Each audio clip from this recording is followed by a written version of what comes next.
you're listening to the Neil Lampton Show. My name's Joey, and I'm joined by Paul. All right, buddy. And Neil.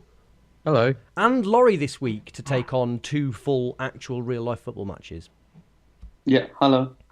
Okay, first question comes in from me and about 20 other listeners. And I'm going to throw it to Neil. And it's with regards to the Yeovil game on Easter Monday, what the fuck? Ooh, that question. Stupid bloody football. Before we started, Paul, you said it was a little bit like what it must have been like for Bury to be on the reverse end of that 6-0 from a couple of seasons ago. And admittedly, I wasn't there, and far be it from me to talk about a game that I wasn't in attendance of. But I wondered whether it might be a little bit like that game at Sixfields where Tranmere beat us 5-1, but you came away from it sort of a bit like, well, I'm not even that annoyed. No. You're annoyed. There was an element of it, though, wasn't there? Oh, yeah. I mean, it was... we'll get on to it. I mean, it's one of those ones where it's a complete freak. It's also... It's sort of almost been coming... You've seen sort of... It's not a surprise that someone could score 3 against us or 6 against us in the way that we could easily go and score 6 against most of the teams we played this season, because, as we discussed previously, there's a lot of prophecy in this division. Also, we were very much shit. Like, there's no getting away. It was a freak. But if you watch the first 3 goals, it's not like that. Yeah, it's a freak, but they're also horrendously defended. And basically, Yeovil punished us. But we gave them the opportunity to punish us by being dreadful.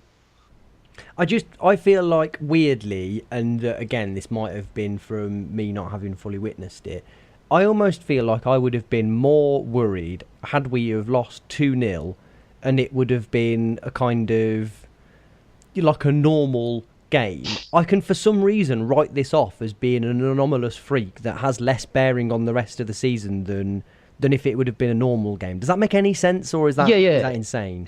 It's ridiculous. The match was ridiculous. I mean, for that to happen to us in this league at this point of the season, and for a team to score 6 out of their 7 shots on target. On the form we're in.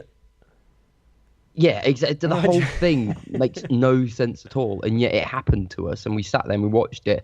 And also us scoring those 2 goals to kind of get us back into the game, albeit sort of really sort of for fleeting moments, kind of made you feel like, oh look, we've still got a chance here. And obviously they killed it immediately afterwards. But no, I came away from it thinking, my God, this is ridiculous. Still angry at the sense that we've just lost 6-2 in League Two, which should never happen. Not in this league. I mean, it's absolutely awful. But yeah, they somehow managed to find a way to help me discredit much of it. But we'll get onto it. I mean, it seems crazy thinking about moments of the week, but it's been a crazy week. Paul, why don't we throw to you to start off with? I have a player of the week instead of a moment of the week. Jack Rimmer? No, it's Biami, who... Yes. He just came on, and as I said, we'll discuss the Yeovil game later. Basically, the starting 11, there were 2 people who didn't get completely overwhelmed by it, the whole being 3-0 down, and that was Kyle Reid and McNulty, who still looked like they knew what they were going to try and do for the rest of the remaining first half. And Biami, who came on and looked... He's just unfortunate. He makes us a better team. We were a better team when he came on. I'm glad he's now scored 3 and 2. It's like he was unlucky. Probably could have got a hat-trick. Yes, he hit the bar. He just came on, and while madness was going on around him, he looked like he knew what he was trying to achieve. And I think his progression over the season is one of the more pleasurable things of this season, I think.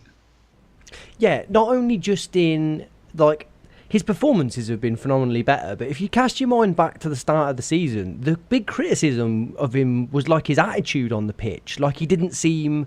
Like, he sort of floated about like he couldn't be asked particularly. And that if you think about that now, it's crazy to imagine that, isn't it? Because it's the opposite of how he appears. He had this mad bond with the fans as well, whereby in that period he was out of the team, he kind of got a bit sad because he'd want to come over to the fans at the end of the game and like give people high fives and stuff, but he was still wearing his tracksuit, so he felt a bit stupid, like he couldn't do it. But he has this like really strong feeling now, I think, that he's part of the team, and that's reflected in the way he plays. Like you say, Joey, he's unrecognisable. Like the effort he puts in before you even consider the quality he's now playing with. Just the effort is unbelievable compared to a few of the other players. But also, I think we're at the start of the season, we had this sort of pretense that we were a passing team who built from the back. And as the season's gone on, we've become more and more of a long ball team. And we're playing more and more to his strengths. I think we're utilising him better, and we're sort of making him look better by the way that we're using him as well. So we're not asking him to sort of be involved in build-up play and be intricate. We're asking him to be awkward to defend against and hard-working. And I think that's almost, he knows what his job is. His job is basically to be awkward. I think earlier in the season, he didn't seem to know what he was trying to achieve either. I want to cut to our section of the pod that we do later, which is listeners' questions, because somebody asks about, is there any way that he can not be picked for Notts County on Saturday? And I'm trying to fill, but I can't find the person. So perhaps somebody can answer. Perhaps, Paul, you can answer that whilst I find the person. Yeah, I mean, he's easily, he could not play him. I don't think he can play all three, because Johnson Clark-Harris just didn't know where he was meant to be. I think his performance is very odd, and we'll discuss that later. I don't think you can start. I don't think it's a tactic to have all three of them on the pitch and Kyle Reid as a left winger. So no, I think our best formation is 4-4-2. I think Robins has gone with Johnson Clark-Harris and McNulty as his preferred partnership, and I think he'll go. I can see him going with McNulty and Johnson Clark-Harris, and I don't know what everyone else thinks, but I would personally start Bianu. I think, but there again, I would also not start Kyle Reid at any point. I think we're better when Shipley starts and Kyle Reid comes on. So it's all about opinions, and Robins has got his way of playing. I think I can see Bianu not starting. Anyone want to offer? Go on. My moment of the week, your point you just made about Shipley and Kyle Reid. If I shall just move on to that, shall I? Do it, yeah. Let's keep going. So I'm on the same mindset of you, Paul. On Sunday, I think it was, I was doing a bit of thinking about the team, about stuff, and thinking back to like the last good run we had where Shipley was in there, and we kind of took him out for no real good reason to get Barrett in there just to play about with things, and then we were never kind of able to get things back to how they should have been. And so I put a few tweets out about the same sort of point, whereas I think, well, it's not, I think I mentioned this a couple of weeks back, it's not the worst thing in the world to be a sub. I think it actually offers us a lot more when you've got sort of these options to kind of the ability to change a match. And I thought, yeah, Kyle Reid as a sub, great, really extends the life of our sort of attacking sort of team, our ability to kind of attack teams, and throwing him on with 20 minutes to go really helps us. And then on Monday, he started with Kyle Reid, and all that thinking kind of went out the window. And I should make this point now. I don't think there's a correlation between Kyle Reid starting and the fact that we lost 6-2. I mean, those 3 goals came out of nowhere. No, not at all. It's got absolutely nothing to do with that. But what it does, it annoys me a little bit where we talk all season long about finding that sort of that lineup, that cohesion between different players and everything, and kind of working so hard to find that team that picks itself. And then when you get to that point where you have a team that almost picks itself, and you've got a sort of formula that works throughout the course of the 90 minutes, and then you just fiddle with it. And then the problem is, if you lose in that game or you fiddle with it, there's no returning to the old formula, because too much has happened in that match to impact stuff. And we've lost 6-2 now, and we've got players who've lost confidence and lost sort of feeling towards sort of their position. All that sort of stuff goes, and it's like, well, you've kind of meddled it for no reason at all. So that was my moment of the week, really, kind of feeling like maybe we've got a formula that kind of works, and we've got nice tactics, people coming off the bench, like Kyle Reid at a good point of time where he can impact the match if we need him to. And then we kind of lost it now, really, in the sense where I just feel like you can't just return to the old formula, and it's not going to be the same anymore. You have to build up to it again, which with 6 games to go, it's not really one of those things that you want to happen. Can I play devil's advocate, as I want to do ever so slightly? So let me start by saying, and we've talked about this before, in an ideal world, I would have a first 11 in mind and I would pick them every single week. That's the best answer, right? But with an eye on the fact that we had played 2-3 days before, and Carl Reid had been playing really, really well, and we were playing at home against the team that we'd got left that I would have put the most money on us beating. They couldn't have had less to play for, Yeovil. They were fairly safe out of relegation and weren't ever going to touch the playoffs, and they were at our place, and we've been pretty good at home. It felt to me like as a calculated decision, especially with Notts County on the way. Actually, it didn't tamper with the team that much. It gave a chance from the start to a player that had been playing really, really well off the bench. And I don't think Shipley had been 100% as recently as a few weeks ago. So I think it's entirely possible that he was sort of maybe either very tired, or maybe Robbins just thought it was a calculated risk to make that change. But I agree with you. I think it damages the shape. I think Ryan Haynes needs someone who is not going to want to make the same runs and occupy the same space. But I don't think, but I don't know, you made the point yourself. I don't think anybody could have foresaw the first 15 minutes that went down. I really don't think that it should have made a difference. And I almost wonder whether we're saying that it's made a difference because of the craziness that succeeded it. But I know what you mean. I absolutely get it, like the why he could potentially do it and why he should do it. I mean, all logic and suggests that you've got Carl Reid or Shipley in the previous game who performed better. You know, Carl Reid comes on and changes the match, and football logic is if you come on and play well, you've got a chance of starting. And I do get that. Part of me always just thinks that right now we're not in a position to kind of pick and choose almost. I think there's only so much we can do with the players that we've got, and it's very rarely that we come up with a formula which it's not scientific, but something that seemed to aid us as a team. And that whole Carl Reid coming on, I'd much rather have someone who can change the game just to finish the game off, because that's an important segment of any match, and you can always turn things around. The fact is, if you start with something and for whatever reason it doesn't go well, your alternative then is Shipley to bring on or Barrett to come on, which just doesn't have the same feel to it. So I do get it, but I think I'm just being a little bit sort of bit picky about what I want from the team at the moment. I agree. And I like I'm somehow desperate for consistency. And bizarrely, I'll make this very quickly point, and then I'll throw to you, Paul, and then shut up. The other bizarre thing is that as well as Reid has played, should Shipley get injured, Reid wouldn't be my first choice to replace him, because he's not. That's not a like-for-like replacement. Just because they occupy the same area of the pitch doesn't mean that they do the same things. I'm completely in agreement with you that I think that's not a long-term replacement. I think that you'd want someone more like Shipley, but I could see it in that instance. Sorry, go on, Paul. Well, the only other thing is the most recent game where Reid has started after having come on as a sub and done really well was Barnet at home. And for my money, that's the worst up until yesterday we performed recently. I just don't think that.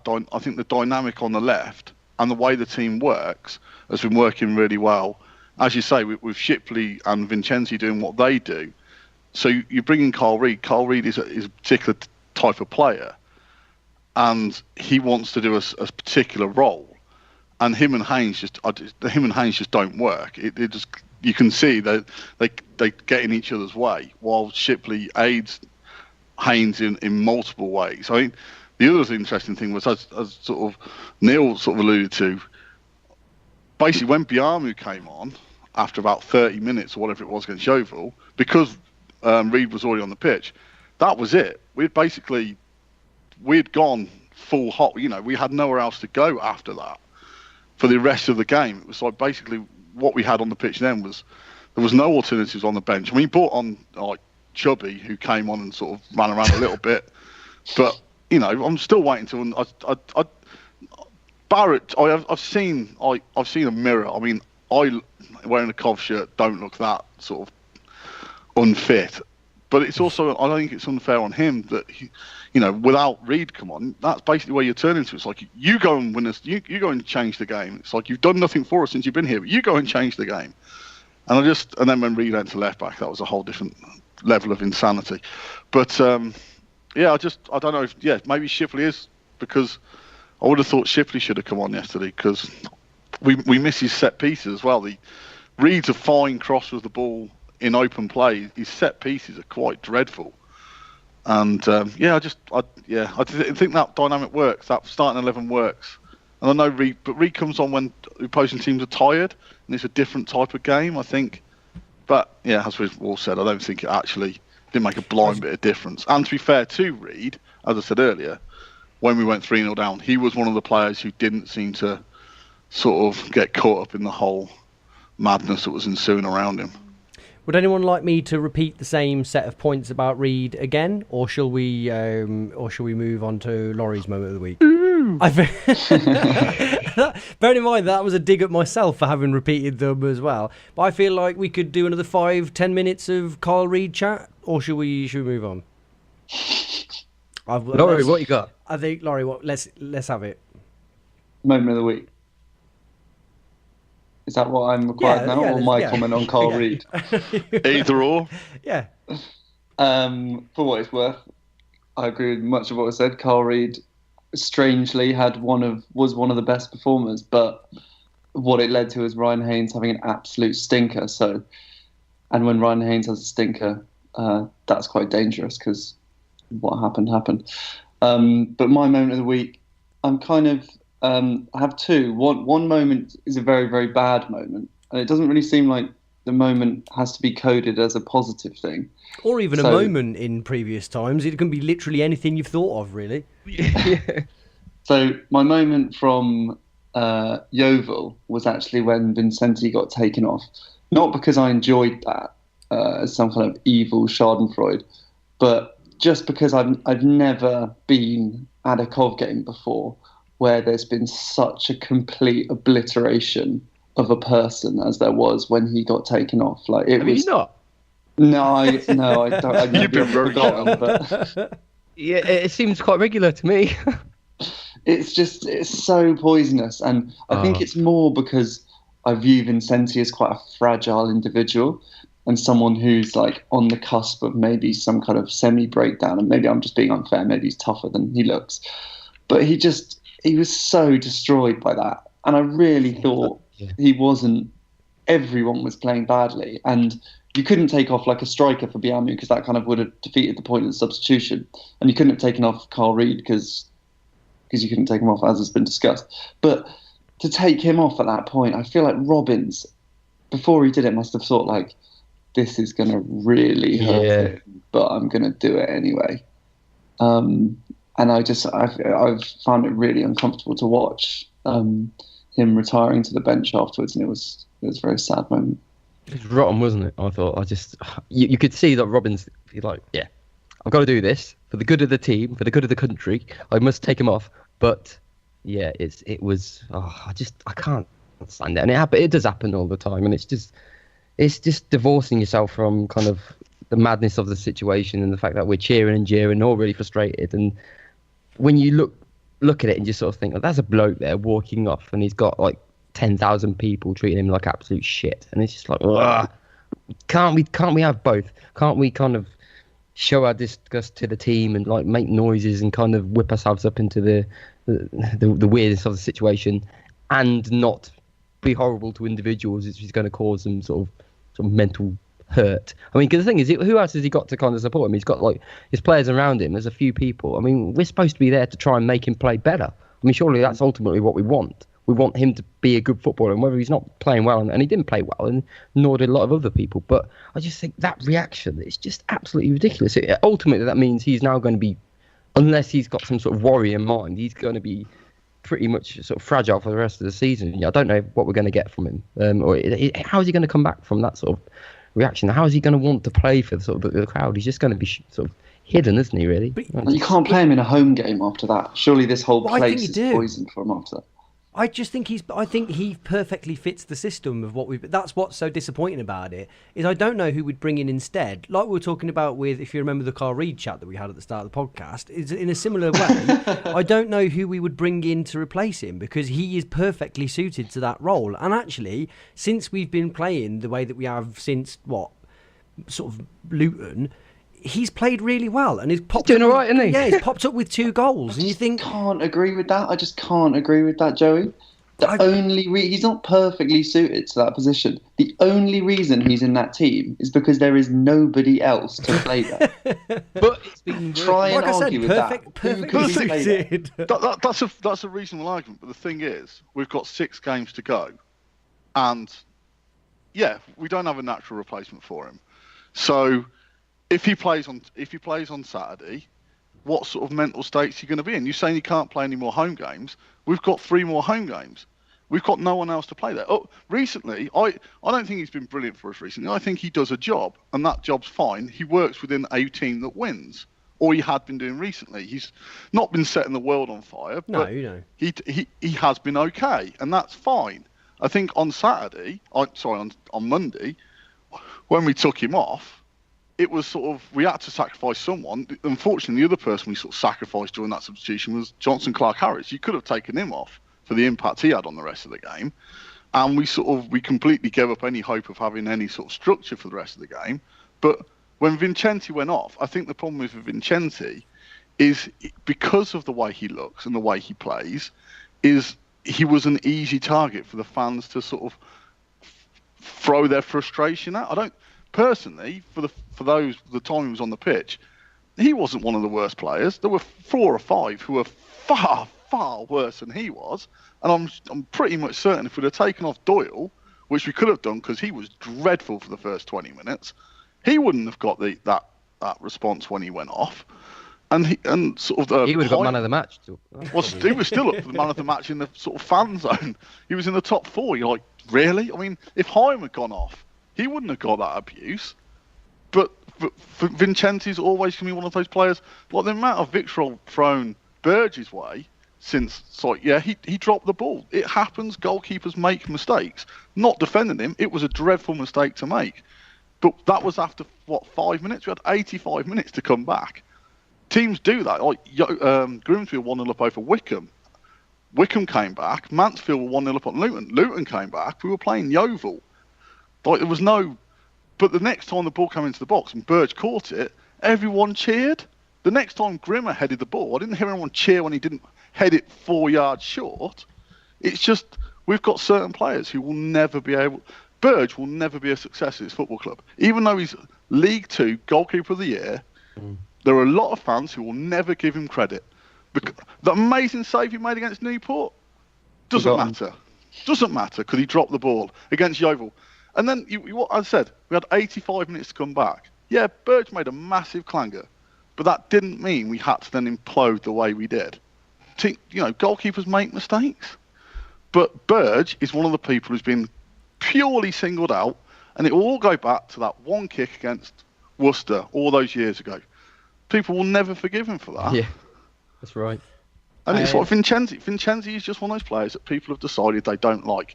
He was. But the difference, Paul, is that Lee Burge is still being called a villain, even though he's single-handedly keeping us in games like he did on Friday. Whereas Vincenti, I think the most he's ever done is he scored a couple of goals, both of which were tap-ins or a benefit of being like 9 foot tall.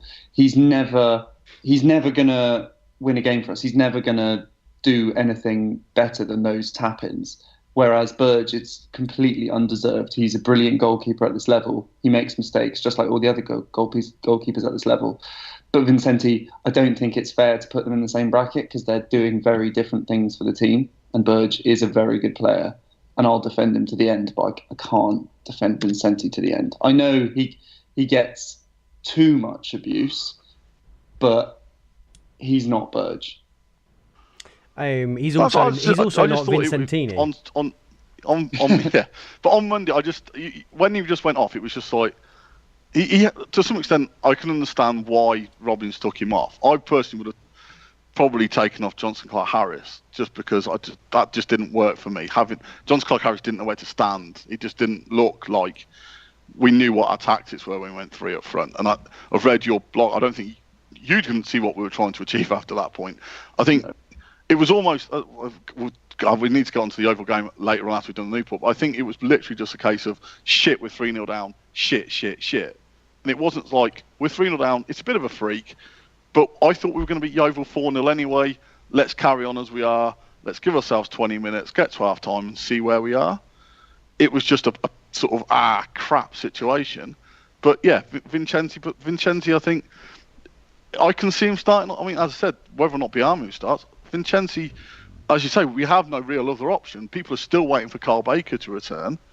So he's obviously not. He doesn't rate Devon Kelly-Evans. He's not getting in the squad anymore. So who else can he play wide right? Kelly wasn't even on the bench. So yeah, Ponticelli, a striker on the right wing. Let's go back to Andy Morel.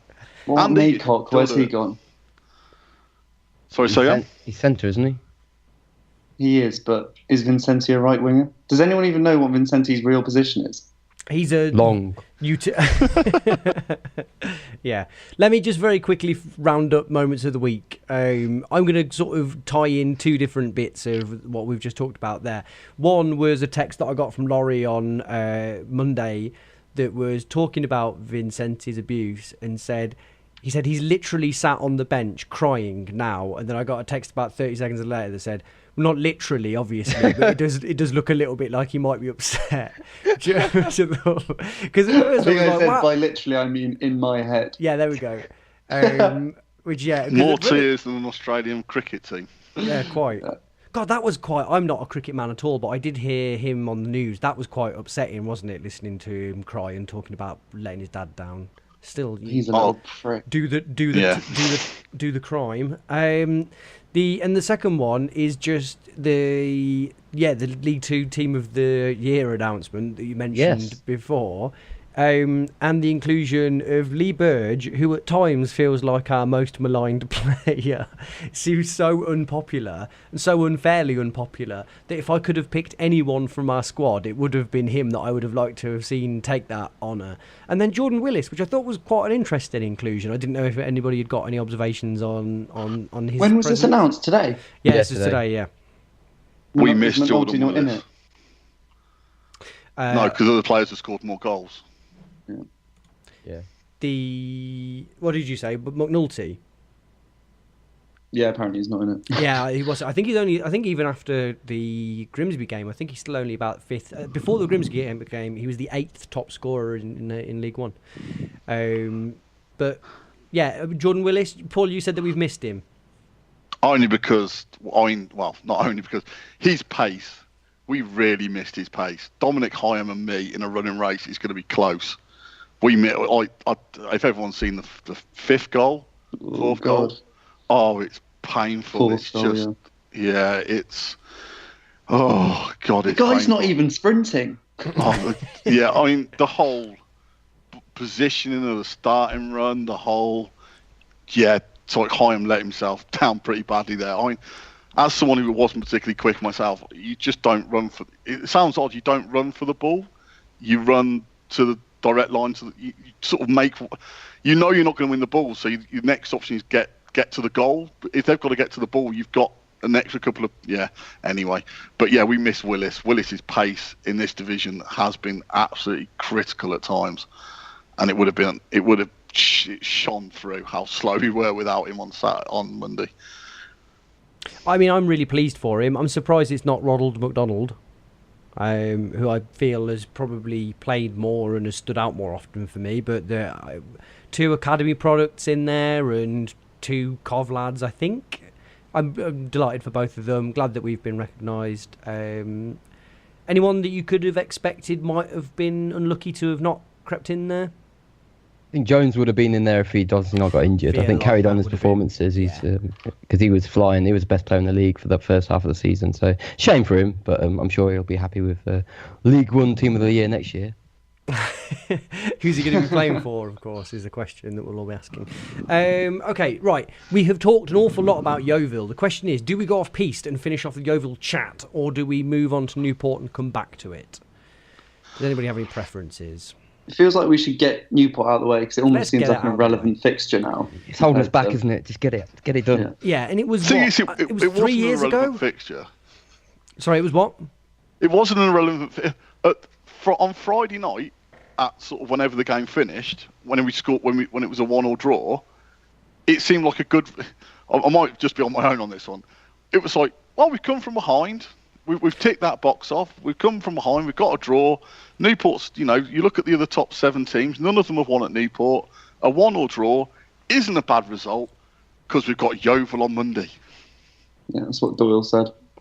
Yeah, I thought it was. I thought exactly as you say. I thought it was a perfectly good result, and actually, it was a game I watched back on iFollow, and that you watched the flow of the game, and it had eluded us for quite some time until I think Reed and Biamu came on. But Laurie, why don't you fill us in? Yeah, well, it was kind of an upside down game as well, because I think the teams that won each half didn't actually win each half. I think we were better in the first half and Newport were better in the second half. But we ended up going in 1-0 down at half time. It was filthy conditions. It was very Walesy. The pitch was also very Walesy. It made the Rico look like a bit of a carpet. It was muddy. It was lumpy. There was no play in our, as Paul would know, our lovely passing football that we love to play. But it was fine because we made a really good start. Shipley should have scored within the first 5 minutes. It's an amazing cross from Johnson, and Shipley just was a bit too quick on it and hit the side netting. And both teams really didn't want to get the ball down. It was like a case of play a few passes and then you kind of remembered the pitch and how close you were to getting closed down by one of the opposition, and you'd kind of loop something forward just to get out of your feet. Johnson was doing his good slagging off of Jordan Shipley again for not passing at the right time. Both teams had a few chances in the first half, but we definitely had the better of them. Mark McNulty had a really good chance, but he sliced over. Bayliss was, as he seems to be in games at the moment, a little bit slipping out of them and kind of lets them pass him by quite a lot. And I don't know if he's obviously really young and he's maybe getting a bit tired, but he isn't quite the same player all the time. But that's fine because he's still a good player at this level, even if he is drifting in and out of games. So I'm not too worried about that. And we did play some nice transitions at the time. We were keeping the ball well as the half went on. And our best chance was when Burge did this amazing throw almost into their half, right into Shipley's feet. He then played a nice ball to Mark McNulty, who kind of fluffed it over. And then kind of against the run of play, we went 1-0 down. We were almost through in a similar way. We'd kind of punted it down and their defender was dallying on the ball and Mark McNulty kind of was harrying him and he almost nabbed it off him. But then they just kind of passed it downfield and before you knew it, they hadn't really done anything. It went through our defender and they were in, and the cross came over, their man missed it and he slotted it in. It was kind of like, how has that happened? Like we were in the ascendancy, and we went in 1-0 down, which was a shame. But the second half was kind of worse, weirdly. Nuble came on. He's a physical specimen these days. I knew he was big when we had him, but he was wearing extra tight shorts and he was just massive. Dom Hyam didn't really know what to do when he was marking him. He kind of, after a while, just let him win the header and hope for the second ball and hope that Nuble's touch wasn't very good. Smart, really. Yeah, which fortunately... Play the percentages. Oh, yeah, I'll go with that. Yeah.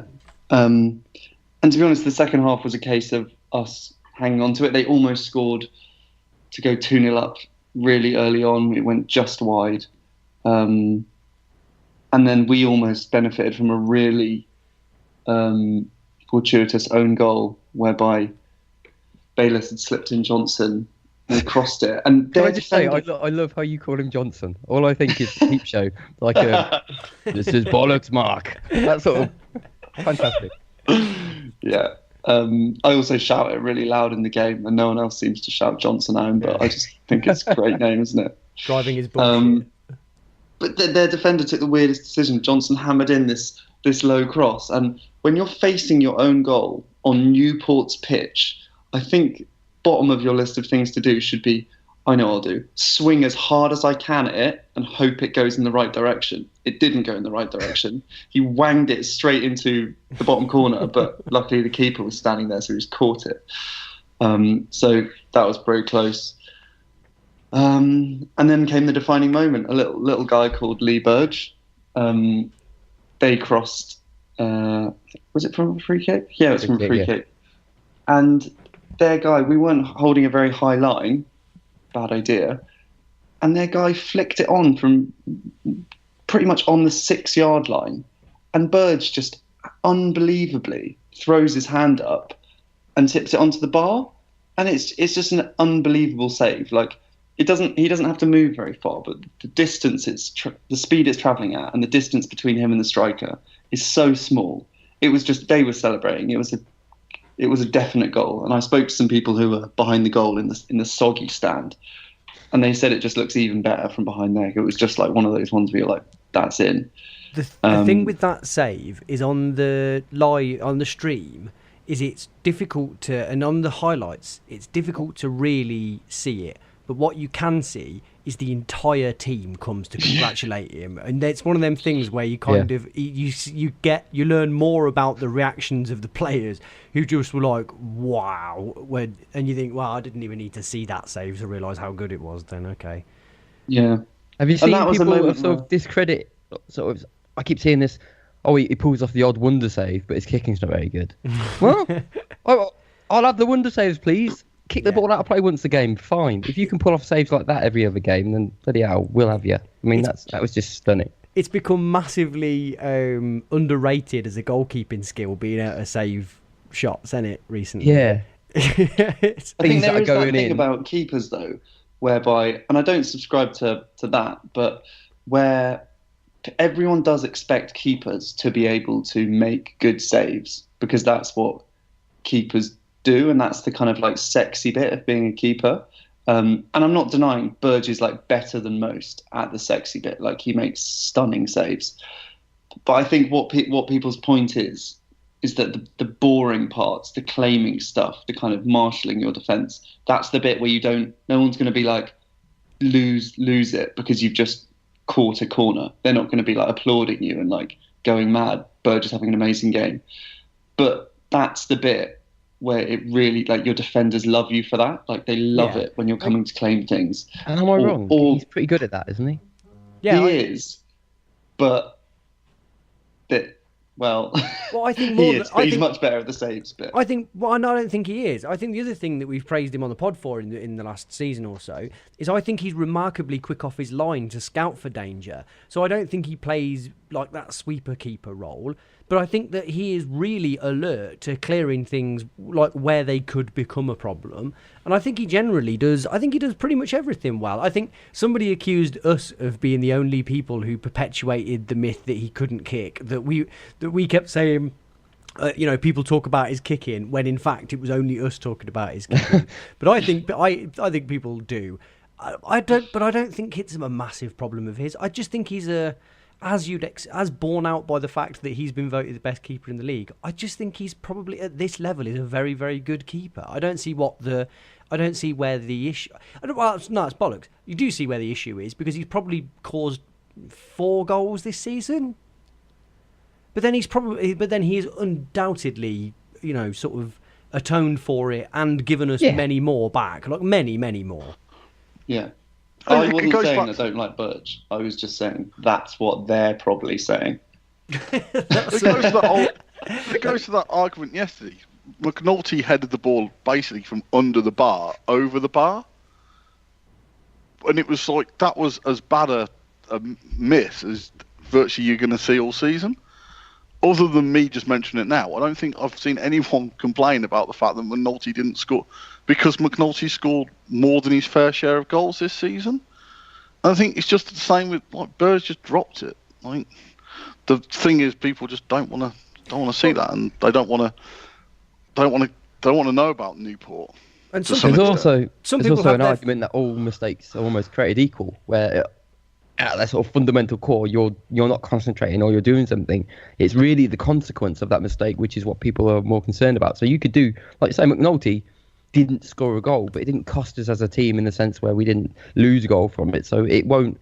But at the same point, it's still a mistake, and he's done something that a million times over he probably do far better. But people won't focus on that. And Burge, you could say those from sort of positionally, Burge as a keeper has made pretty much the same mistake as McNulty's made as a striker. But one's cost us, one hasn't, and then there's a focus on it. It's just. I think people are now chalking up that whole defeat to be like that mistake is what has set off the domino effect of the whole game. And that's just kind of set the tone for the whole match. I don't agree with that, but that's what I think your point is feeding into. People are going to be like, well, we lost 6-2 and it all started when Burge dropped the ball. I'm just having a sort of second thought as well. I think one of the reasons that Vincenti got a bit of stick was not long after that, when McNulty played. I know we're going on to the overgun, I'm sorry about this, but McNulty put the ball across and Vincenti didn't gamble on their guy missing it. Yeah. And the ball rolled right in front of his foot. And I think a lot of people were like, if he scores that, changes. Then you take, with 1-1, and it's like Burge's mistake is almost forgotten. It was, so I think Vincenti wasn't really forgiven for that. And I think sometimes these things, it's almost again sort of bringing back to the Newport game. The other reason, one of the other reasons that Burgess won the save isn't because no one was, there was only about 1,800 or 1,500 Cov fans were there to see it. It's if he played that save next week against Notts County and we drew 1-1 and we were 1-0 down, he makes that wonder save and there's 4,500 there, he probably gets far more plaudits than he unfortunately does for making that save at Newport. I think that's sometimes sometimes you need to save your good performances for the right audience. I just can't stress how much that Newport save as well, coming at that period in the game, because he makes that save. One minute later, from the next corner, Dom Hyam executes an unbelievable goal line clearance when he's going back towards goal. The ball's moving at a reasonable speed, and he manages to get it up and away. And then they have another corner, and Burge saves from that one as well. So they basically could have scored 3 goals in the space of 2 minutes. And I think Newport, after that, were a bit like, I don't think we're going to score. And you saw our whole team just be like, well, if we haven't conceded now, we're probably not going to concede, but let's just go and have a go. And lo and behold, Robbins makes a pretty mental decision, but it turns out well. McNulty comes off, and then Reed sets up Maxime beautifully for the equaliser.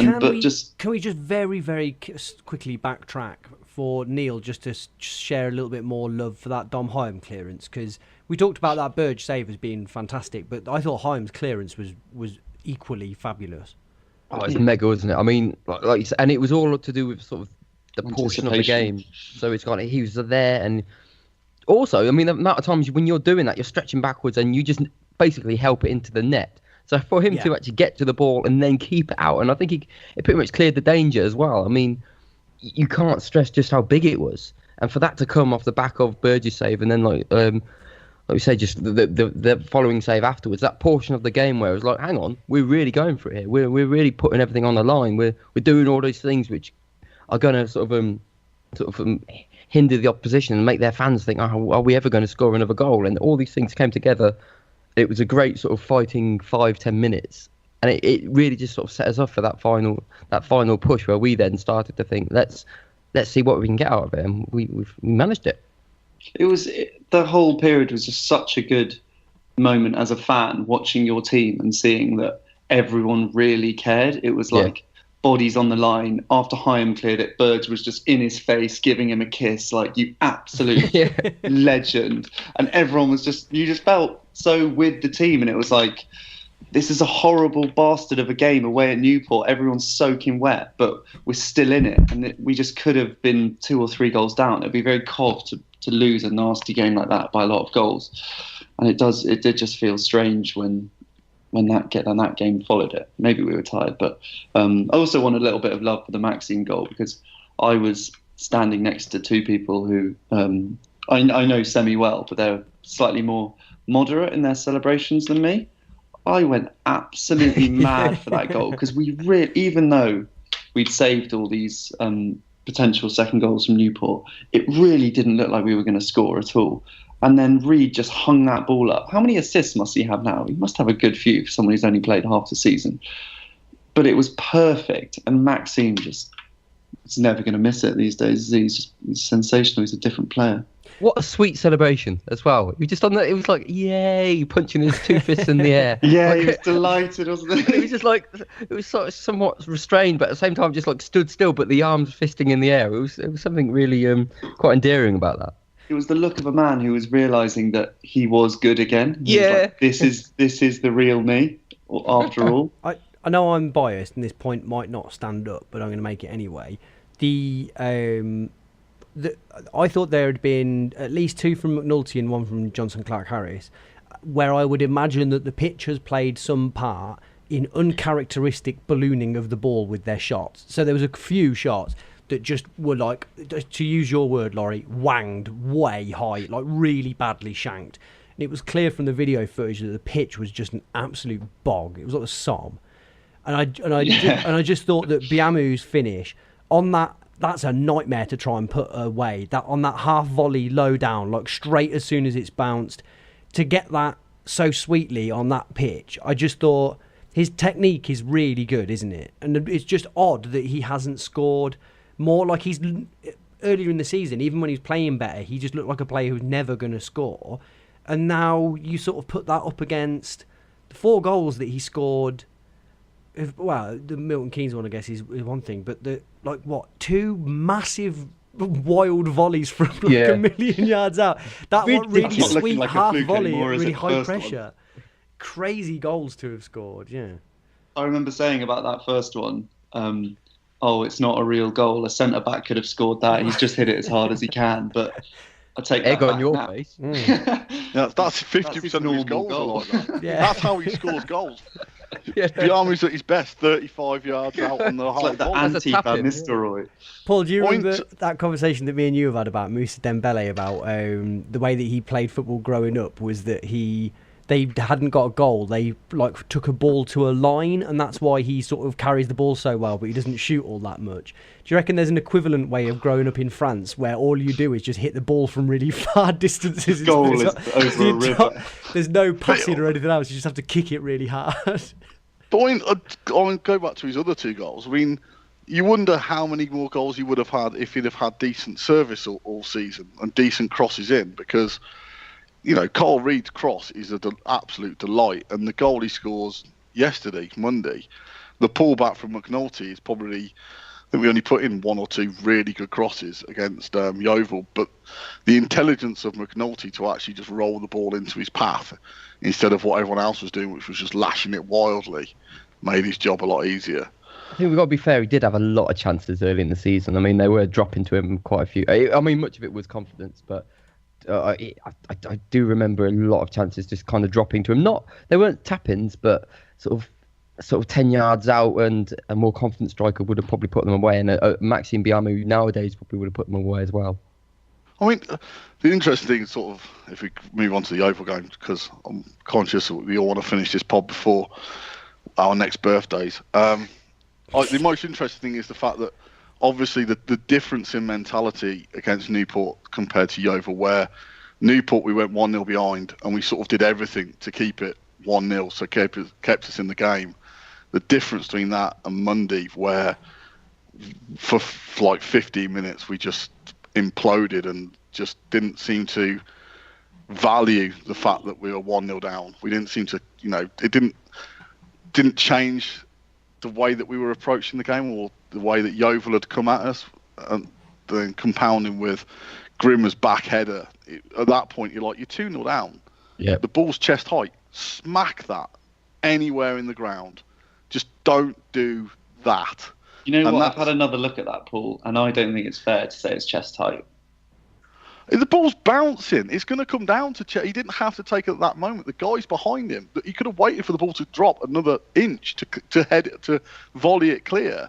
Because the ball had no momentum, it would have been tight, but yeah, I agree. Don't head you sort of the 4 minute. Or, okay, if you head it, what you need to do is if you're going to head that ball, you then position so the guy has to run through you to get the ball. Yeah. However you defend Grimmer, however you want, he badly fucked up for that goal. And it's not, we're not going to just. This isn't the Grimmer slagging off show. At that point, we should have been doing better. By that point, it's like we're 2-0 down.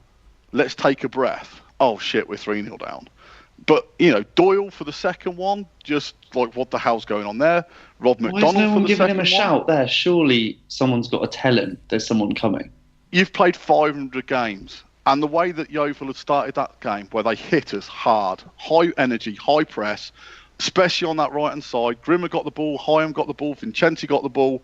They never had a time. They never gave us time. Those three players, they absolutely nailed for the first 15 minutes. Doyle, with the amount of experience he has, should know the way that Yeovil has started that game, you don't get time on the ball. You don't get time to fanny around because they will be on you. And that's how Yeovil started that game. They started it really high intensity. And yeah, maybe someone should have given him a call, but it's not like he's a kid making his debut. He knows what's going on in that game. And he should have been on it. And that's the worst I've seen. Since his return, Doyle's been good at times, fine at times. On Monday, he was awful. He was as bad as anyone. I think that's the main thing I worry about with Vincenti is that teams are everyone in the playoffs is going to watch this game back and be like, if we get Cov in the playoffs, what did Yeovil do? And they're going to be like, well, if Vincenti plays, this is exactly what we got. Well, even if he doesn't play, they're just going to see that game and be like, we need to do exactly what they did because they can't handle it. And it wasn't new though, was it? The way they played against us wasn't new. I mean, when you look through the individual, sort of what happens for each goal, these aren't things which are kind of systematic or sort of tactical issues which you can kind of work around. I mean, go from one by one. You look, Burge drop the ball. Yeah, you can't legislate for these things. That's Burge dropping the ball. I mean, all you say to Burge is, "Don't drop the ball again, please." That's the fix. He doesn't drop it. Or Doyle just. I mean, he was pressed on the ball, but him dwelling on it is something that, like I say, he knows not to do that more often than not. It was an aberration somewhat. And then you've got Grimmer just messing up. You don't have to tell him not to do that again. He knows you've got to get some purchase on the header. He didn't do it. He messed up. So, I mean, I think that the speed and the intensity is something that we've seen a lot this season from other teams. The difference this time around was we've essentially punished for 3 mistakes which ordinarily wouldn't happen. They shouldn't happen. They wouldn't happen. They're not things where we're kind of sort of fundamental to how we play or anything. So that's why I can kind of see why other teams will look at it and say, yeah, right, we've got to press them hard. But they've been doing it all season long. And the difference being is we've not been punished for these mistakes all season long. And also we haven't been making these mistakes all season long. More often than not, we've dealt with the pressing in a sense where we've been a little bit more sort of more sort of streetwise in a way. I mean, when I look at that first 45, it kind of reminded me the Crew JPT match where we had absolutely no perspective and we absolutely panicked and then kind of imploded in the way that we were playing football and with the panic in individuals when really they probably just needed to find a way to just be a bit ruthless with the ball, smash it out if you need to, not try and play the same way that you're playing or try in this sort of gung-ho, we've got to get back in the game immediately kind of thing. Just we needed somehow to settle it. And that didn't happen, and I don't know why that didn't happen, but I guess the mistakes don't help. I think that's why Doyle, when we went 3-0 down, a couple of players really needed to step up. One of them had to be Doyle as the senior spokesman in the team, and he was swept away with it all. He was just rushing everything. He was playing at 1,000,000 miles an hour.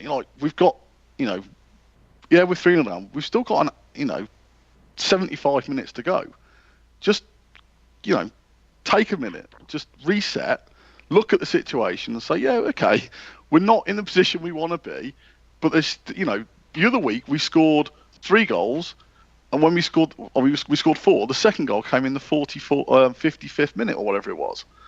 We can score goals. They need to ignore us, don't they? I mean, I think the crux is they need to ignore us as fans because we're whipped up. Robbins as well is included in that. Yeah. I mean, we're going to be frustrated. We're 3-0 down. The whole sort of nature of the fan base is going to be, everybody get it forward, attack every time you make a mistake. But they've got to have that sort of mental wherewithal to ignore us telling them to rush it because in reality, there are people there looking at it saying, look, you can't rush this game. You need to kind of settle yourself down, find that rhythm. And the whole thing it wasn't really conducive to us getting back in the game, because they were kind of trying to do the things which the sounds from the crowd was kind of making them do. So what was getting them cheers? Oh, them working at 1,000,000 miles an hour.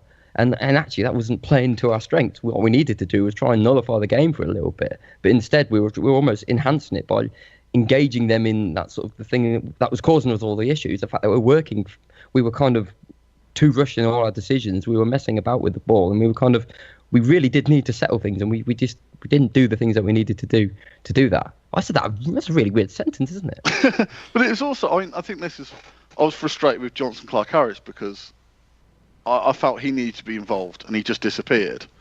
And as I said, that was in stark contrast to McNulty, who was one of the only players who sort of probably had a fair first half. I think if we'll get on to the second half in a minute. There's only probably Reid, Biamu and McNulty who can come out the first half with any credit whatsoever. I thought everyone else, even Bayliss, and I'm a massive fan. Bayliss I don't think could quite understand what was going on.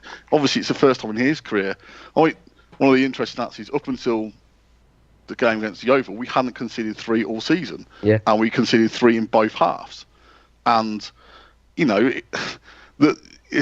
through the first one is just one of those things. Keeper comes out, he drops it. They to be fair to Yeovil, they didn't panic. The guy could have tried to shoot from an impossible angle, and he knocked it to his mate who stood 2 yards out.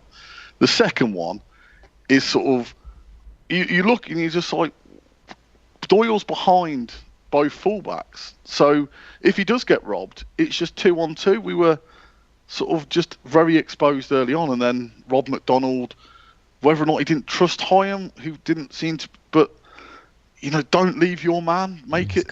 And it happened all first half, and it wasn't, we focused on the goals, they're the obvious things to focus on. There were other times where Hyam kept, the most difficult thing for League Two footballers is making the correct decision. We've seen it time and time again.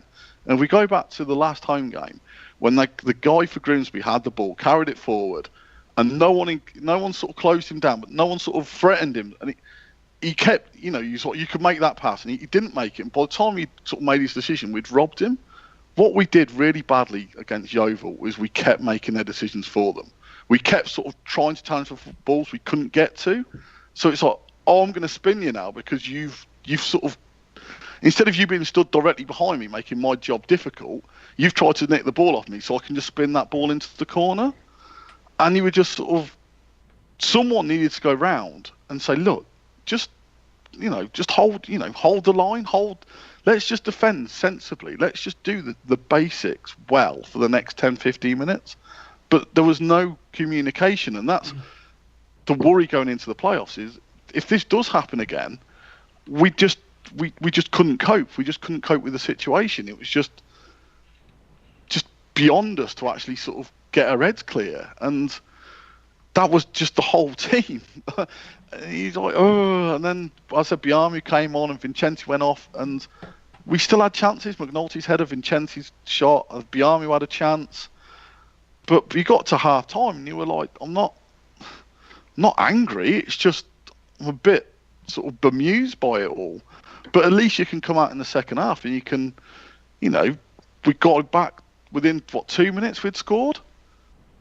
And you were like, maybe we can rescue this. There's Yeovil aren't a great team. They're pretty poor. We can get them, but we've got to sort of do things sensibly.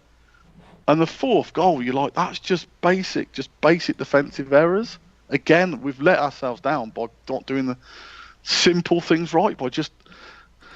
What was the fourth goal again?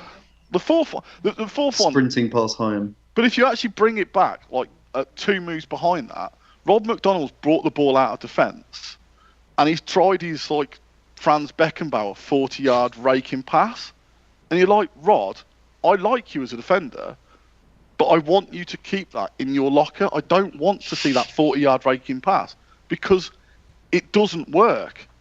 I've seen you try it all season. I've yet to see it and turn to someone and go, you know what, that was the perfect time to play that raking 40.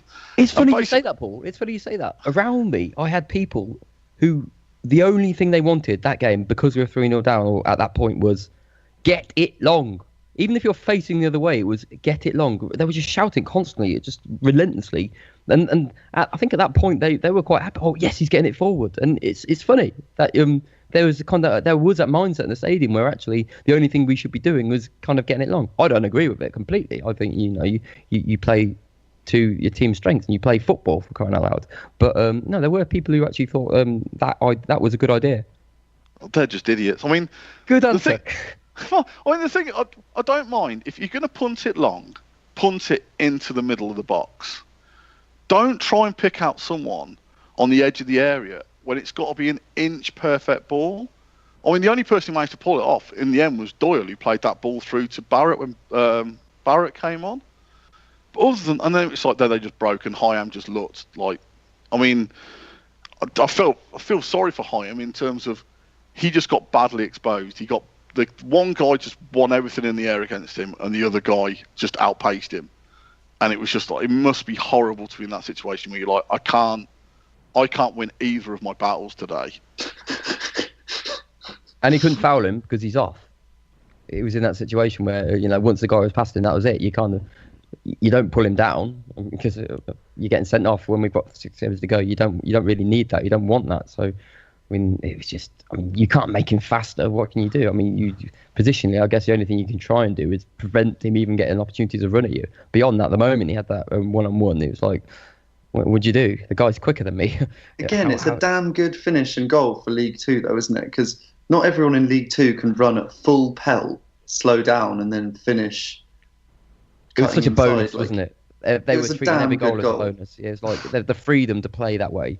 I mean, I think you could see from the way they were finishing their chances, it's like you're pretty sure they're not expecting to come to us and score many goals. So the fact that every time they're getting a chance, it was just sort of, by the end of it, they got that three goal buffer straight away, and then the final three were just sort of, there was sort of a freedom about the way they were putting in the net, and like the final one the same. It was, I mean, outside of the right foot finish, it was just like, you don't do that in the normal game, do you? It's stupid, wasn't it? Yeah. I think that's the thing. It's like they scored 6 of their 7 chances, but you look at the 6 goals they've scored, and you're like, yeah, I would expect you to score most of them. Yeah, you should score all 6 of those, because they're either like the one with the outside of his right foot, he's under no pressure, he's inside the 18-yard box. The 4th goal, he's in the 18-yard box. The most difficult one is probably the header. I mean, but again, by that point we've got Kyle Reid at left back, so it's not particularly challenging with a recognised left back who checks out of that challenge big time. I mean, I know it's all a moot point at this point. When we were sort of bringing on that, it's like, bring on Shipley. At least then you've got someone you're bringing on your best set piece taker. You're bringing on someone you can keep. So you can keep Carl Reid on the left wing, who's the best crosser of a ball in the club in open play. At least then you're giving yourself some. Oh, he's brought Barrett on. He's put Carl Reid at left back.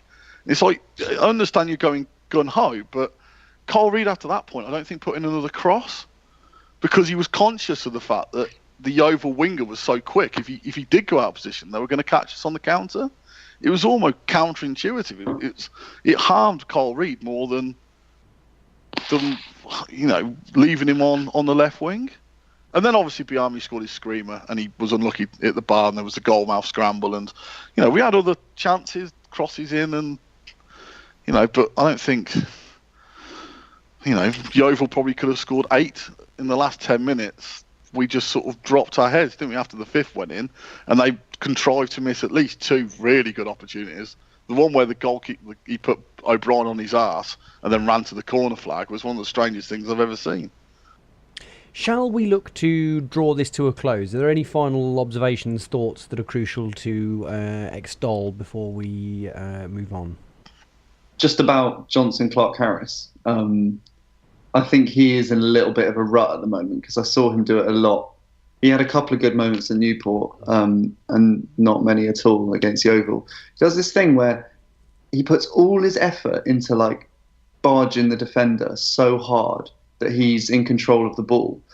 But then when he faces up and actually has to try and make a decision as to what to do with the ball, then he really doesn't know what to do a lot of the time, and he often loses control of the ball. Like, he'll just like kick it between his 2 feet, and then it will go quite far away from him. And I don't know what everybody else thinks, but it makes me worried that even though we were trying to score goals, it never crossed his mind in my head that he was going to take off Jonson Clarke-Harris, even though he was having an appalling game. And that's what makes me think that Biamou will struggle to get back in the team. I don't know if Jonson Clarke-Harris is now suffering the sort of natural dip you'd expect him to for a player who didn't really have pre-season or a start of the season. Yeah. Whether or not it's just games catching up a little bit with like playing twice. It's like a bit like the Kyle Reid thing. I wouldn't have done it, but having played on the bog on Friday, I could see why you'd want to make a couple of changes. And for me, Clarke-Harris seemed like an obvious player to, bringing Biamou in after he scored and came on and played quite well against Newport. It makes sense to sort of play him above maybe Jonson Clarke-Harris.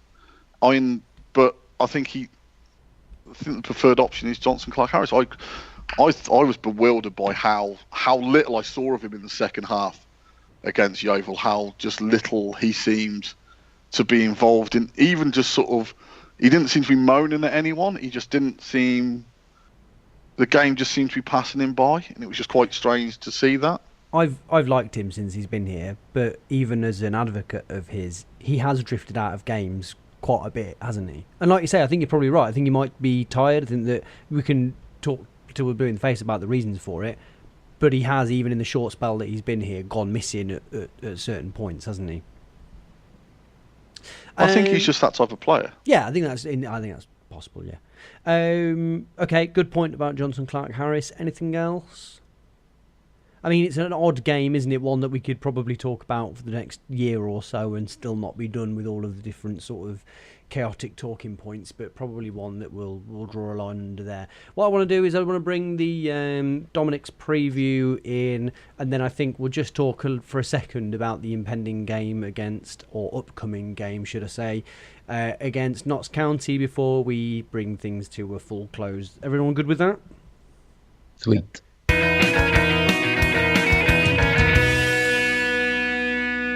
Hello, Dominic. Hiya. Right, we've got a game on Saturday that you're going to help us preview that has got official big game classification, hasn't it? Would you agree with that? Yeah, for both sides, really. They've. It seems to me like they've been on quite a long wobble, but they seem to be hanging tough in fourth still. How have they been recently?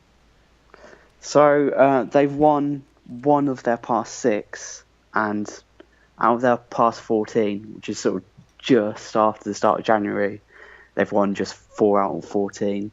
The main problem for them seems to be they've just got their January transfer business massively, massively wrong. They lost Ryan Yates, who was about 6'4" holding midfielder, could play a bit. Nottingham Forest recalled him and sent him on loan to Scunthorpe, and the balance of their midfield and ultimately the rest of their team, which was founded on a really solid 4-4-2, hard-working players, 2 holding central midfielders, lump up long to Amiobi, play off the flick-ons, get George Grant involved, while losing that holding presence in midfield and not really replacing it with anyone direct. They signed Liam Noble, who's a box-to-box midfielder who hates staying in position. He wasn't a direct replacement. Signed Noor Hussein, who's a really good ball-playing midfielder and scored a cracking goal against Crewe a couple of months ago. But again, he doesn't fit into that style of play. And they loaned a player from Liverpool who's never played league football, called Matty Virtue, who's just struggled to make any impact at all. So Kevin Nolan has been forced to try and change up the tactics, and that's just made things worse because they just had a very simple and effective game plan built on working hard, showing good team spirit, salvaging points from ridiculous situations. And as soon as one part of that side fell out of place, it seems the whole dynamic of the team has just been completely turned on its head. And they've got an inexperienced manager struggling to figure out how to restore the previous excellent form they were showing at the start of the season. You mentioned George Grant there. 18 goals this season puts him amongst one of the top scorers in League Two. but we derided John Stead at the start of the season, but he's got 13 as well. Do they play up front together largely, or is it one or the other? So George Grant is he's an attacking central midfielder, really. I remember when he first came through at Nottingham Forest, he made a few appearances as a sort of nice ball playing little central midfielder, and went on loan to Notts County last January, and Kevin Owen just played him on the wing in a 4-4-2, and it just seems that because he's really technically gifted and he's a sort of attack minded, he's very aware of actually delivering a final product with sort of the good touches and skill he shows, that despite not being a natural wide player, that he can operate out wide and just come inside and just make a really big impact, whether that's sort of cutting inside to shoot. A lot of his goals have been free kicks as well. And up front, it's generally been Shola Ameobi playing alongside John Stead, both fairly immobile centre forwards, but Ameobi's touch is brilliant still, even though his mobility is increasingly declining, and John Stead just seems to be really effective at this level of not doing much in the game overall, but getting the odd goal, being a sort of 1 in 2, 1 in 3 sort of striker. I think the past couple of seasons he's been around sort of 15, 18 goals. I think he looks on track for this season. Although saying that John Stead doesn't do much outside the box, he's actually got 8 assists to go along with his 13 goals this season. Yeah, it's a pretty excellent return. I didn't realise that Grant wasn't a striker. To be honest, I just saw his goals and made the assumption. The thing with Ameobi was a strange one, because I remember when Newcastle got relegated the first time round and they came to the Ricoh and beat us 2-0, I think, and Ameobi played that day. I remember thinking that he'd never looked particularly notable in the Premier League, and was shocked at how far above the pace he looked in the Championship. Like you say, he's just his touch and his all-round play. I was like, oh wow, actually you're quite a class act at this level. Who else of the Notts County team should we look out for? Well, I would look out for Lewis Alessandra out wide, generally playing on the other wing to George Grant. He's someone, again, can come inside off the wing and add goals to the team. We also have Elliot Hewitt, who saying they lost Ryan Yates as a holding midfielder, sort of a physical holding midfielder. Well, Elliot Hewitt was sort of almost a carbon copy of Yates, who they just used to block off the defence really well. So Hewitt's a really important player for them at the moment. They've also got Michael O'Connor, who's been out injured for the season, but is a really, really good sort of box-to-box midfielder at this level. And I remember when he was playing against us for Port Vale in Tony Mowbray's first game in charge, I seem to remember, he scored an absolutely cracking free hit, and he's just absolutely lethal from set pieces and long shots. So if he's anywhere remotely fit, I imagine they'll want to get him involved. Especially, as I mentioned earlier, the other midfielders in their side just haven't blended in at all to the style of play, even though Liam Noble and Noor Hussein especially have shown their quality, but it just totally just doesn't fit into the style of play that Notts County have. After you correctly predicted a 6-2 home defeat against Yeovil last week, what are you going for this week against Notts County? I think, given the way Notts County will play versus the pace Yeovil had in their side, I think we're going to be, I would imagine we'll be happier defending a side willing to play off a big target man, and that sort of more direct style of play we're going to be happier defending against. I mean, as you've seen this season, generally League Two sides don't have two really quick wingers and also pace up front. I know the Yeovil game was just generally a bad one, but Yeovil were kind of a freakish side in the way they're set up. Notts County are going to be more typical of the kind of teams we've played this season and generally done fairly well in. So I think, given that Notts County aren't on a great run of form too, maybe just the desire to try and put things right could just step up the intensity for us. And I have a suspicion that we will win this game. I'm pretty confident in that, despite what I saw on Monday, and I think we'll win 2-0. Good stuff. Very final thing before I let you go. Just wondered if you've got any views on the news today that Lee Burge and Jordan Willis were the Cov players to make it into the League Two Team of the Year.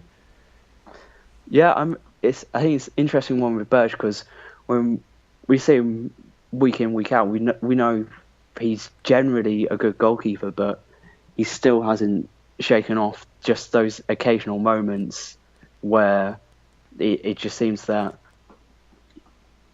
his technique, his learning has failed him, and I wonder whether that's sort of a psychological issue he has. As for him being the best League Two goalkeeper, there isn't great competition to be the top League Two goalkeeper, but it just shows generally if you took out what is probably 4 or 5 high profile errors in a 46 game season, then he has been really, really good. And just look at the Newport game on the Good Friday when he was really good, and we know he can be an excellent goalkeeper, and that's why it's disappointing when he makes those errors, because we know he can do better than that. And Jordan Willis being the centre back, he's probably been the most consistent. We've had the best defence this season, so it made sense that at least one of our defenders got into the team of the season as well. Okay, good stuff. Right, we'll speak to you next week. Thank you very much. Okay, speak to you then.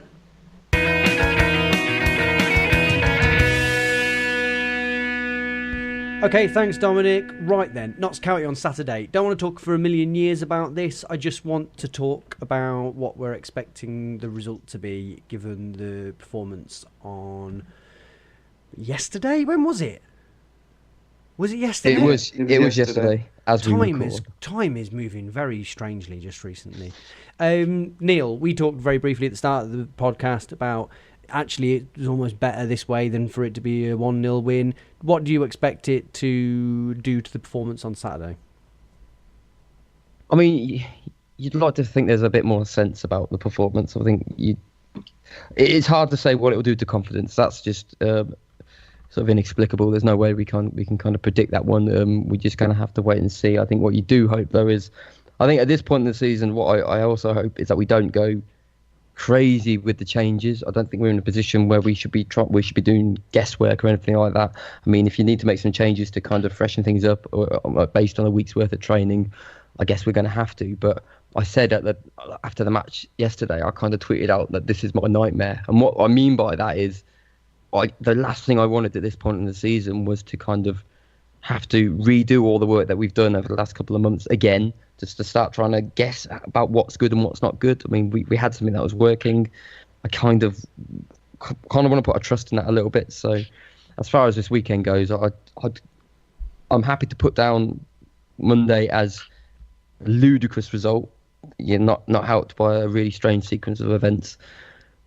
But I think we've still got a solid unit that's performed well in the sort of 7 games previous. So I don't want to discount on any of that. So as long as I'm happy to stick with a similar sort of lineup, give them an opportunity to kind of fix what the absolute disgrace of Monday. And I do see a completely different performance. There has to be. So a little bit of sense, stronger in the performance, the desire to get something out of the match. And I guess crucially, do not lose that match. Find a way to somehow retain parity with that sort of distance between us and Notts County. And I guess we kind of retain that game in hand as well then, which is going to be another sort of crucial element in these final few games. Big changes would be very much baby with the bathwater for me. Given that of the last 6 games, we had won 4, drawn 2 as a creditable result against Newport, who draw with everybody. I think that's just what they do. It's just such a freak game. I talked to Dominic a little bit about it. He said that the main thing with Yeovil is that there aren't any other teams in League 2 that have got 3 fast players, and I think that's possibly, without having witnessed it as a guess, one of the reasons that the system that we've vaunted and talked about so much in recent weeks probably a big flaw in it is that whilst you've got two very slow, tucked inside wide players, you're probably going to be very liable to playing pacey teams. And Notts County aren't that at all. They're much more reflective of what League Two looks like.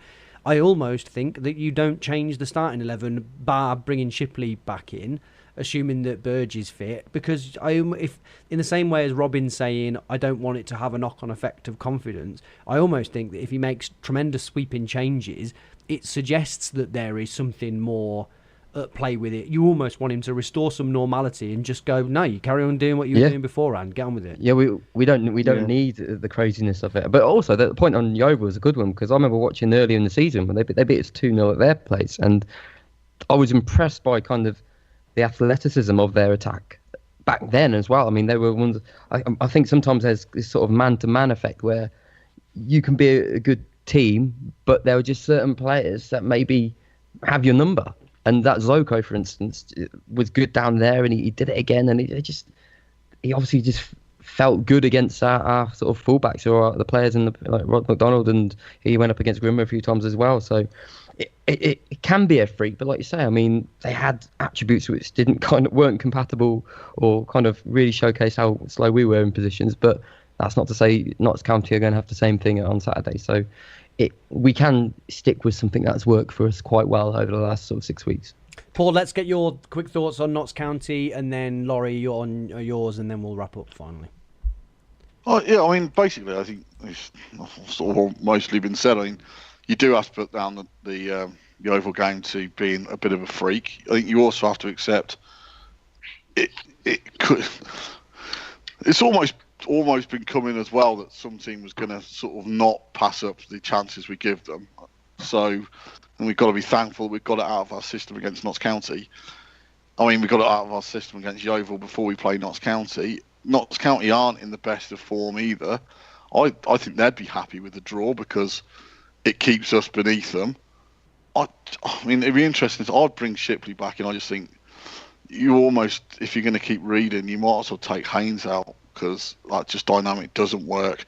I don't think we've really discussed how bad Haynes was. I don't think he was as culpable for the defeat as others, but he definitely isn't playing well at the moment. I think he might need to sort of maybe move on or play further forward. Maybe he's just never going to be the fullback we hoped he would be. I still think he's an attacking threat. I think he does offer teams something, but it'd be interesting. I mean, also sort of Notts County are in the same position as us. They know that basically a win probably puts them in the playoffs. That puts us how many points behind them? 6 or 7 or 5. It puts us. It really cements Notts County's place. So it's a massive game for them as well. And I think we have to make sure that we start correctly. I don't think we can start slowly again. I don't think the fans will allow us. And I think the other positive to come out of the Yeovil game is while everyone's angry, I don't think anyone's. I've seen more vitriol thrown at the players. I think people are still quite positive going into the Notts County game. Can I just play some record? I don't think we need to start a conversation about this, but on Haynes, I think he's been doing pretty well recently. I obviously wasn't very good yesterday, but I don't think he was quite as bad as maybe painted. But yeah, that's just one person's opinion. I think he works better with Shipley. I think. Yeah, I agree with that. I don't hold. I mean, I don't blame him for any of the goals. I think there are other players who have been given far more leeway. I thought Hyam is up there with one of the worst centre-back performances I've ever seen, and I saw Marcus Hall at Derby, and I'm putting it on a parity with that.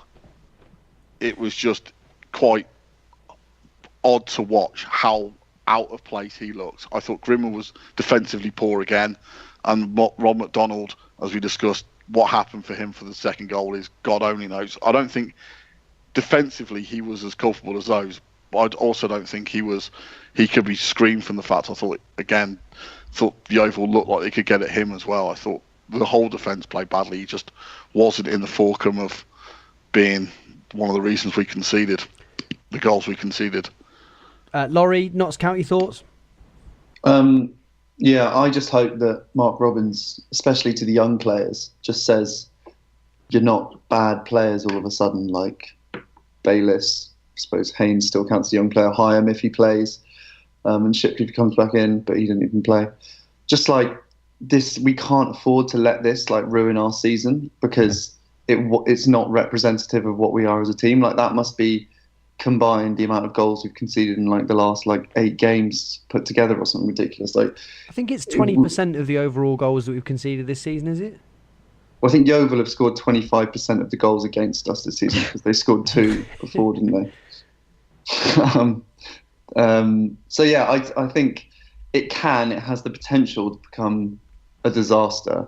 But I think if Robins manages it well this week, it doesn't need to be. But that remains to be seen. I would agree with all the selection stuff. I'd try and keep stuff as similar as possible because it just creates chaos and panic, doesn't it? If you change the whole team, I think there are caveats to that, obviously. But yeah, I would keep it as much the same as possible because there were some good performances. Mark McNulty was brilliant. Basically, it sounds weird to say if we lost 6-2. I thought he was great, and he's been great for ages. And so I think, to call it a complete disaster, and Mbiamu was great. So we've got 2 brilliant strikers playing. Like, that's something. We could go there and we could easily score 3 goals. I wouldn't be surprised if we scored 3 goals in Notts County. We just need to sort the defence out and calm down. It'll all be okay after Saturday, won't it? We know that history means nothing, right, Neil? Correct. History means nothing. Statistics are bullshit. Driving is bullshit. Clary Burton mentioned something quite good on Twitter, which was in some promotion hunt in like the 60s, we lost 5-1 at home to a similarly crap team and then went on to get promoted anyway. So yeah, that's the rules. Things can happen. The real quiz is Saturday, isn't it? And even then, if we don't get through, if we don't lose that, then we're definitely not. It's not that we're not out. We're not out of the playoffs unless we are literally out of the playoffs at that point. But the next the Notts County game, if we win that, you've got to think that's us in the playoffs at that point, haven't you? If we throw that kettle over the pub, we will definitely get into the playoffs. Yeah, very much so. Okay, if you want to get in touch with us, it's neelamptyshow@gmail.com, @neelamptyshow on Twitter. If you check out our pinned tweet on Twitter, you can find the new Neil Ampty Show t-shirt design that's available for £8.99, based on former pod member Ed Wilson. Has anyone got anything they want to... Laurie, where can we find your blog? thelonelyseason.club. There's 2 up there from the last 3 days, which I'm exhausted now. Please read them. Give us a flavour of what sort of thing you're writing. Lots of semi-football related analysis, but mostly being rude about the Welsh landscape and Yeovil's fans.